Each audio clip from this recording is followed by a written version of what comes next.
ದಾಖಲೆಯನ್ನ ತರಿಸಿ ನೋಡ್ಲಿ. ತಪ್ಪೇನಾನ ಇದ್ರೆ ಅಶೋಕ್ ಅವರೇ ನೀವು ತಪ್ಪು ಹೇಳ್ತಾ ಇದ್ದೀರಾ, ಸರಿ ಇಲ್ಲ ನೀವು ಹೇಳಿರೋದು ಅಂದ್ರೆ ನಾನು ಅದನ್ನ ತಿದ್ದುಪಡಿ ಮಾಡ್ಕೊಳಕ್ಕೆ ರೆಡಿ ಇದ್ದೀನಿ. ಅಸೆಂಬ್ಲಿಯಲ್ಲೇ ಮತ್ತೆ ಅದನ್ನ ನಾನು ಕೇಳ್ತೀನಿ, ತಪ್ಪಾಗಿ ತಪ್ಪು ಅಂತ ಒಪ್ಕೊಳಕ್ ಸರಿಯಾಗಿದೆ. ನಾವು ಕೊಟ್ಟಿದ್ರೆ ನಾವು ಒಂದೇ ತಿಂಗಳಲ್ಲಿ ಕೇಂದ್ರದ ಕಡೆ ನೋಡದೆ ನಮ್ಮ ಖಜಾನೆಯಿಂದ ಹಣವನ್ನ ನಾವು ಬಿಡುಗಡೆ ಮಾಡಿದ್ದೀವಿ. ಅದು ಡಬಲ್ ಕೊಟ್ಟಿದ್ದೀರಿ. ನೀವು NDRF ಏನಿದೆ ಆ ರೂಲ್ಸ್ ಪ್ರಕಾರ ಅವ್ರಿಗೆ ಏನ್ ಕೊಡಬೇಕು ಅದನ್ನ ಕೊಡೋದ್ರಲ್ಲಿ ಯಾಕೆ ಸಮಸ್ಯೆ ನಿಮ್ಗೆ? ಕೇಂದ್ರ ಸರ್ಕಾರ ಕೊಟ್ಟಿಲ್ಲ ಅಂತ ಹೇಳ್ತೀರಾ, ಕೇಂದ್ರ ಸರ್ಕಾರ ಅನ್ಯಾಯ ಮಾಡಿದೆ ಅಂತ ಹೇಳ್ತೀರಾ. ಅಧ್ಯಕ್ಷರೇ, ನಾನು ನಾಯಕರ ತಾವು ಒಪ್ಪೋದಾದ್ರೆ ಅಲ್ಲ ಎಲ್ಲ ಹೇಳ್ಬಿಡ್ತೀನಿ. ಇನ್ನೊಂದು ಲೈನ್ ಐತೆ, ಒಂದೇ ಒಂದು ಪಾಯಿಂಟ್ ಕ್ಲಿಯರ್ ಮಾಡ್ಬಿಡ್ತೇನೆ. ಒಪ್ಪಿದ್ರೆ ಅಷ್ಟೇ, ಇಲ್ಲ ಅಂದ್ರೂ ಪರವಾಗಿಲ್ಲ, ಏನ್ ದೊಡ್ಡ ವಿಷಯ ಅಲ್ಲ. ಮಾನ್ಯ ವಿರೋಧ ಪಕ್ಷದ ನಾಯಕರು ಅನೇಕ ಸಂದರ್ಭದಲ್ಲಿ ಹೇಳಿದ್ದಾರೆ. ಎರಡು ಅಂಶ ನಾನು ಕ್ಲಾರಿಫಿಕೇಶನ್ ಅಷ್ಟೇ, ಅವರು ಕೂಡ ಕ್ರಾಸ್ ಚೆಕ್ ಮಾಡ್ಬೋದು. ನಾನೇನಾದ್ರೂ ತಪ್ಪು ಹೇಳಿದ್ರೆ ಸರಿಪಡಿಸಿದ್ರೆ ನಾನು ತಿದ್ಕೊಳ್ತೇನೆ. ಈ ಅಕಾಲಿಕ ಮಳೆ, ಆಲಿಕಲ್ಲು, ಪ್ರವಾಹ, ಈ ಮೂರು ಸಂದರ್ಭಗಳಲ್ಲಿ ಹಿಂದೆ ಕಾಂಗ್ರೆಸ್ ಸರ್ಕಾರ ಇದ್ದಾಗ್ಲೂ ಪರಿಹಾರವನ್ನ ಹೆಚ್ಚಳ ಮಾಡಿ ಕೊಟ್ಟಿದ್ದೇವೆ.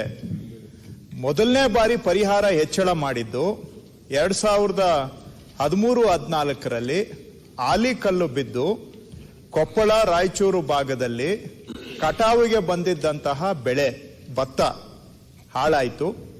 ಬಿಜಾಪುರ, ಬಾಗಲಕೋಟೆ ಜಿಲ್ಲೆಗಳಲ್ಲಿ ದ್ರಾಕ್ಷಿ ಹಾಳಾಯಿತು. ಆವಾಗ್ಲೇನೆ ಕರ್ನಾಟಕದಲ್ಲಿ ಮೊದಲನೇ ಬಾರಿಗೆ ಕಾಂಗ್ರೆಸ್ ಸರ್ಕಾರ ಇದ್ದಾಗ ಪರಿಹಾರವನ್ನ 2 ಪಟ್ಟು ಮಾಡಿ ನಾವು ಕೊಟ್ಟಿದ್ದೇವೆ. ಹೆಚ್ಚಳ ಮಾಡುವಂತ ಸಂಪ್ರದಾಯ ಆರಂಭ ಮಾಡಿದ್ದು ಕಾಂಗ್ರೆಸ್ ಸರ್ಕಾರನೇ. ಪ್ರವಾಹ ಬಂದಾಗ, ಆಲಿಕಲ್ಲು ಬಿದ್ದಾಗ ಅಥವಾ ಅಕಾಲಿಕ ಮಳೆ ಸಂದರ್ಭಗಳಲ್ಲಿ ಕಾಂಗ್ರೆಸ್ ಇದ್ದಾಗ್ಲೂ ಕೂಡ ಪರಿಹಾರ ಹೆಚ್ಚಳ ಆಗಿದೆ, ಬಿಜೆಪಿ ಇದ್ದಾಗ್ಲೂ ಪರಿಹಾರ ಹೆಚ್ಚಳ ಆಗಿದೆ. ಆದರೆ ಬರಗಾಲಕ್ಕೆ ನಿಮ್ಮ ಸರ್ಕಾರದಲ್ಲೂ ಕೂಡ ಹೆಚ್ಚಳ ಮಾಡಿಲ್ಲ, ನಮ್ಮ ಸರ್ಕಾರದಲ್ಲೂ ಕೂಡ NDRF ನಾರ್ಮ್ಸ್ ಪ್ರಕಾರನೇ ಕೊಟ್ಕೊಂಡು ಬಂದಿದ್ದೇವೆ. ಬರಗಾಲ ಸಂದರ್ಭದಲ್ಲಿ ಎರಡಕ್ಕೂ ವ್ಯತ್ಯಾಸ ಏನು ಅಂತ ತಾವು ಕೇಳಬಹುದು. ಆಲಿಕಲ್ಲು, ಅಕಾಲಿಕ ಮಳೆ ಮತ್ತು ಪ್ರವಾಹ ಸೀಮಿತ ಪ್ರದೇಶಗಳಲ್ಲಿ ಆಗತ್ತೆ.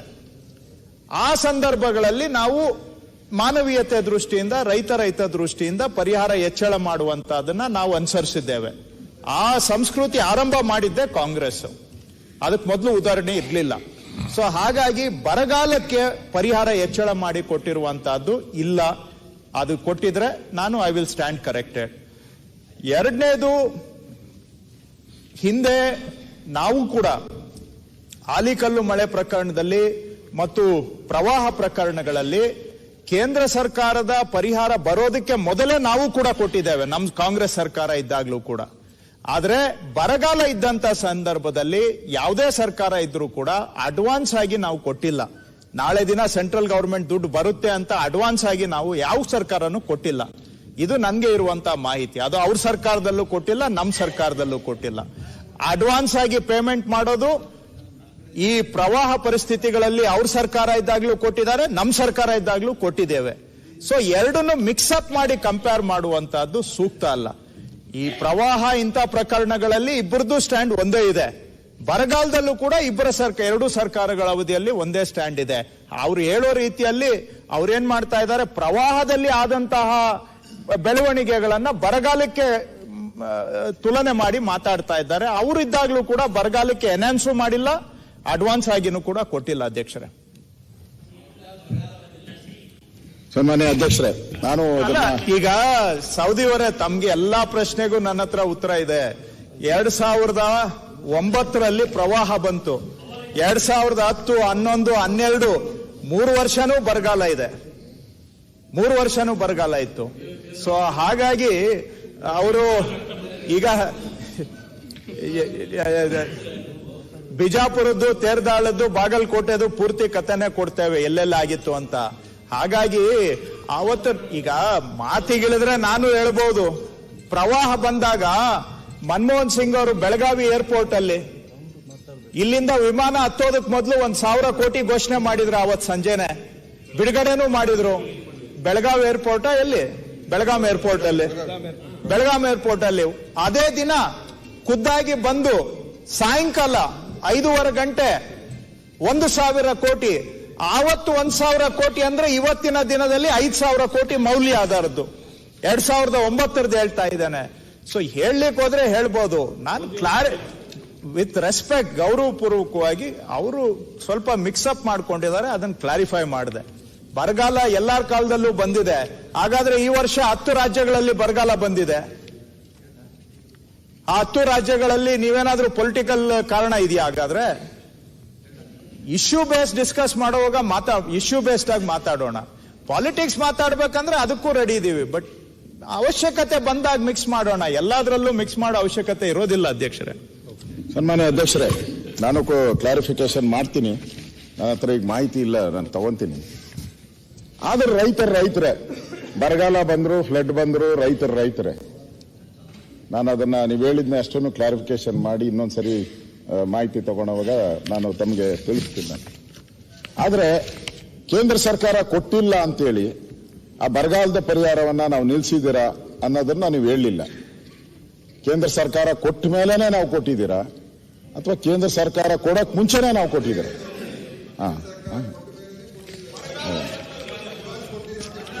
ನಾನು ಅದನ್ನ ಮತ್ತೆ ಹೇಳ್ತೀನಿ. ನಮ್ಮ ಸರ್ಕಾರ ಇದ್ದಾಗ ಅದನ್ನ ಕಾದು ನಾವು ಕೊಟ್ಟಿದ್ದಂಗಿಲ್ಲ. ಮತ್ತೆ ನಾವು ಬರಗಾಲ ಬಂದಾಗ ಕಂದಾಯ ಸಚಿವರಿದ್ದಾಗ ಬರಗಾಲವನ್ನ ತಾವು ಎದುರಿಸಿಲ್ಲ, ಅಷ್ಟು ಮಟ್ಟಿಗೆ ನಾನು ಒಪ್ಕೊಳ್ತೇನೆ. ಆದ್ರೆ ಹಿಂದೆ ಬಿಜೆಪಿ ಸರ್ಕಾರ ಇದ್ದಾಗ ಬರಗಾಲ ಬಂದಂತ ಸಂದರ್ಭದಲ್ಲಿ ಅಡ್ವಾನ್ಸ್ ಆಗಿ ಕೊಟ್ಟಿಲ್ಲ. ಈಗ ತಾವು ರೆವಿನ್ಯೂ ಮಿನಿಸ್ಟರ್ ಇದ್ದಿದ್ದ ಪೀರಿಯಡ್ ಮಾತ್ರ ಬಿಜೆಪಿ ಸರ್ಕಾರ ಇತ್ತು ಅಂತ ನಾನು ಹೇಳ್ಬೇಕಾಗಾದ್ರೆ ಅದಕ್ಕೆ ಮೊದಲು ಬಿಜೆಪಿ ಸರ್ಕಾರ ಇರ್ಲಿಲ್ವಾ? ಬಿಜೆಪಿ ಸರ್ಕಾರದ ಅಶೋಕ್ ಅವರು ಮುಖ್ಯಮಂತ್ರಿ ಆದಾಗ ಸರ್ಕಾರ ಅಂತ ಹೇಳಿದ್ರೆ ಅಲ್ಲಿಗೆ ಎಂಟೈರ್ ಬಿಜೆಪಿ ಅಂತ ನಾನು ಒಪ್ಕೊಳ್ತೇನೆ. ಆದ್ರೆ ತಾವು ರೆವಿನ್ಯೂ ಹಿಂದೆನೂ ಬಿಜೆಪಿ ಸರ್ಕಾರ ಇತ್ತು, ಆ ಟೈಮಲ್ಲಿ ಅಡ್ವಾನ್ಸ್ ಆಗಿ ಕೊಟ್ಟಿಲ್ಲ. ಬರಗಾಲದಲ್ಲಿ ಫ್ಲಡ್ ಬಂದಾಗ ಯಡಿಯೂರಪ್ಪನವರು ಮುಖ್ಯಮಂತ್ರಿ ಇದ್ದಾಗ ಅವರೊಂದು ಹೊಸ ಮಾರ್ಗ ಹಾಕೊಟ್ರು. ಫ್ಲಡ್ ಬಂದಾಗ ಕೂಡ ಜನರಿಗೆ 5 ಲಕ್ಷ ರೂಪಾಯಿ ಕೊಟ್ಟು. ನೀವೀಗ ಬರಗಾಲದಲ್ಲಿ ಮಾಡಿಲ್ಲ, ಬರಗಾಲಕ್ಕೆ ಮಾಡ್ರಿ, ನೀವೊಂದು ಸಂಪ್ರದಾಯ ಹಾಕ್ರಿ. ಅರವಿಂದ್ ಅವರೇ ಈಗ ಅಡ್ವಾನ್ಸ್ ಆಗಿ ಕೊಡೋದು ಮತ್ತೆ ಪರಿಹಾರ ದ್ವಿಗುಣ ಮಾಡೋದು, MB ಪಾಟೀಲ್ ಇದ್ದಾರೆ, ಶಿವರಾಜ್ ತಂಗಡಗಿ ಇದ್ದಾರೆ. ಆ ಸಂಪ್ರದಾಯ ಆರಂಭ ಮಾಡಿದ್ದೆ ಕಾಂಗ್ರೆಸ್. ಇವರಿಬ್ರು ಸಾಕ್ಷಿ ಇದ್ದಾರೆ. ಭತ್ತಕ್ಕೆ 25,000 ಕೊಟ್ಟಿದೀವಿ ಆ ಕಾಲಕ್ಕೆ. ದ್ರಾಕ್ಷಿಗೆ 2013-14 ಹೇಳ್ತಾ ಇದ್ದೇನೆ. ದ್ರಾಕ್ಷಿಗೆ 30,000 25,000 ಮಾಡಿಕೊಟ್ಟಿದ್ದೇವೆ ಆ ಕಾಲದಲ್ಲೇ. ನೀವೆಲ್ಲ ಮಾಡಿದ್ದು, ನಾವೇ ಆರಂಭ ಮಾಡಿದ್ವಿ. ಆದ್ರೆ ಬರಗಾಲದಲ್ಲಿ ಅಭ್ಯಾಸ ಏನಿದೆ, irrespective of party of governance, ಅಭ್ಯಾಸ ಏನಿದೆ ಅನ್ನೋದನ್ನ ಹೇಳ್ತಾ ಇದ್ದೇನೆ ಅಷ್ಟೇ. ಸನ್ಮಾನ್ಯ ಅಧ್ಯಕ್ಷರೇ, ನಾನು ಅವ್ರಿಗೆ ವಿನಂತಿ ಮಾಡುವಂತದ್ದು ಸರ್ಕಾರಕ್ಕೆ, ನಾವೇ ಹೊಸ ಸಂಪ್ರದಾಯವನ್ನು ಹಾಕಿದಿರಿ ಹಿಂದೆ, ನೀವೇನಲ್ಲ ಅಂತ ಹೇಳಿದ್ರು. ಈಗ ನೀವೇ ಹೊಸ ಸಂಪ್ರದಾಯ ಹಾಕಿ ಕೊಡಿ ರೈತರಿಗೆ. ಈಗ 2,000 ರೂಪಾಯಿ ಏನ್ ಕೊಡ್ತಾ ಇದ್ದೀರಾ, ಅಡಾಕ ಕೊಡ್ತಾ ಇದ್ದೀರಾ. ನನಗನ್ಸೋ ಪ್ರಕಾರ ಎಂದು ಅಡಾಕ ಕೊಟ್ಟಿಲ್ಲ, ಕೊಟ್ಟಿರೋದೆಲ್ಲ ಪೂರ್ತಿ ಒಂದೇ ಕಂತಲ್ಲಿ ನಾವು ಕೊಟ್ಟಿದ್ದೀರಿ. ಹಿಂದೆ ಅದನ್ನ ನಾವು DBT ಮುಖಾಂತರ ಡೈರೆಕ್ಟ್ ಆಗಿ ರೈತರು ಕೊಡುವಂತ ವ್ಯವಸ್ಥೆಯನ್ನ ಹಿಂದಿನ ಸರ್ಕಾರ ಮಾಡಿದ್ರಿ. ಈಗ ಇವರು ಫ್ರೂಟ್ ಅಂತ ಮಾಡಿ ಒಂದು 60 to 70% ಜನಕ್ಕೆ ಮಾತ್ರ ಕೊಟ್ಟಿದ್ದಾರೆ. ಇನ್ನು ನನ್ನ ಪ್ರಕಾರ 380-360 ಕೋಟಿ ಏನೋ ಕೊಡ್ಬೇಕಾಗ್ತೈತಿ. ಇವರು ಕೇಳಿದ್ರೆ ಹಿಂದೆ ಅವ್ಯವಹಾರ ಆಗಿತ್ತು ಅಂತ. ಅವ್ಯವಹಾರ ಆಗಿದ್ರೆ ಅದೇ ಡಿಸಿಗಳೇ ಇವತ್ತಿರೋ ಡಿಸಿಗಳೇ ಅವತ್ತಿರೋದು, ಅವತ್ತಿರೋ ಡಿಸಿಗಳೇ ಇವತ್ತಿರೋದು. ಅವ್ಯವಹಾರ ಆಗಿದೆ, ತನಿಖೆ ಮಾಡಿ, ಡಿಸಿ ಮೇಲೆ ಕ್ರಮ ತೆಗೆದುಕೊಳ್ಳಿ. ನಾವು ಸರ್ಕಾರ ಏನು ಕೊಡಲ್ಲ, ಡೈರೆಕ್ಟ್ ಆಗಿ ಅವ್ರ ಅಕೌಂಟ್ಗೆ ಹೋಗುವಂಥದ್ದು. ಸರ್ಕಾರದಿಂದ ಡೈರೆಕ್ಟ್ ಅಕೌಂಟ್ ಹೋಗ್ತೈತೆ, ಡಿಸಿನೇ ಮಾನಿಟರ್ ಮಾಡೋದು. ಅವತ್ತು ಅವರೇ ಮಾನಿಟರ್ ಮಾಡ್ತಾ ಇದ್ರು, ಇವತ್ತೇ ಅವರೇ ಮಾನಿಟರ್ ಮಾಡ್ತಾ ಇದ್ರು. ಅದರಿಂದ ಪೂರ್ತಿ ರೈತರಿಗೆ ಏನ್ ಕೊಡ್ಬೇಕೋ ಕೊಡಿ. ಕೇಂದ್ರ ಸರ್ಕಾರದ ಯಾವ ಬರ್ತೈತೆ ಅವಾಗ ಕೊಟ್ಟೇ ಕೊಡ್ತಾರೆ ಅವರು. ಅದು ನಮ್ಮ ಅಕೌಂಟ್ ಬರ್ತದೆ. ನಮ್ಮ ಹತ್ರ ದುಡ್ಡಿದ್ರೆ ಅದನ್ನ